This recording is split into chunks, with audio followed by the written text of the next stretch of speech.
चीन के core commanders की 10वें दौर की बैठक। बैठक में पहले चरण के डिसएंगेजमेंट पर दोनों देश संतुष्ट। दूसरे चरण के डिसएंगेजमेंट पर दोनों देशों के बीच हुई चर्चा। भारत और चीन के बीच लंबे समय से चल रहे सीमा विवाद पर छाए संकट के बादल अब छटने लगे हैं। दोनों देशों के बीच बातचीत का रास्ता अब सकारात्मक रूप अख्तियार कर रहा है। इसी कड़ी में भारत और चीन के बीच कोर कमांडर स्तर की 10वें दौर की बैठक हुई।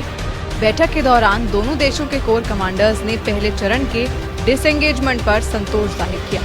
इस दौरान दूसरे चरण के लिए पूर्वी लद्दाख से सटी LAC के डेप्सांग प्लेन, गोगरा और हॉट स्प्रिंग में दोनों देशों की सेनाओं के पीछे हटने पर भी मंथन हुआ। हालांकि बातचीत का नतीजा क्या रहा, इस पर अभी कोई जानकारी नहीं दी गई है।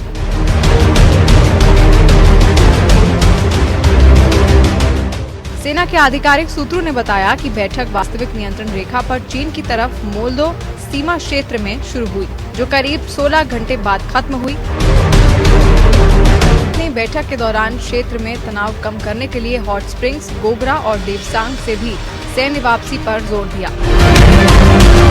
कोर कमांडर लेवल की बैठक पहले चरण के डिसएंगेजमेंट के पूरे होने के बाद शुरू होनी थी।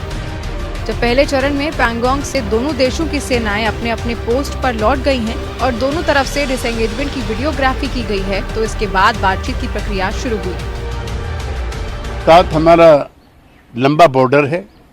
पिछले दिनों की अशांति को तोड़ते हुए दोनों राष्ट्रों ने आपसी बातचीत के जरिए समस्या को सुलझाने का प्रयास किया है, जो सराहनीय है। भारत और चीन के बीच सैन्य गतिरोध को 9 महीने हो गए हैं। दोनों देशों के बीच पिछले साल 5 मई को पैंगोंग झील क्षेत्र में हिंसक संघर्ष के बाद सैन्य गतिरोध शुरू हुआ था। फिर हर रोज बदलते घटनाक्रम में दोनों पक्षों ने भारी संख्या में सैनिक और घातक अस्त्र शस्त्रों की तैनाती कर दी। गतिरोध के लगभग 5 महीने बाद भारतीय सैनिकों ने कार्रवाई करते हुए पैंगोंग झील के दक्षिणी छोर क्षेत्र में मुक्पारी, रेचिल्ला और मगर हिल क्षेत्रों में सामरिक महत्व की कई पर्वत चोटियों पर तैनाती की।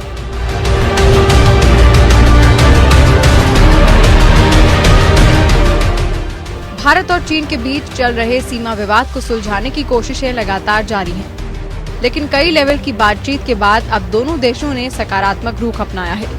ऐसे में देखने वाली बात होगी कि लंबे समय के बाद भारत चीन सीमा पर शांति बन पाएगी या फिर चीन मौके का फायदा उठाकर फिर कोई नई हरकत करेगा। Bureau report.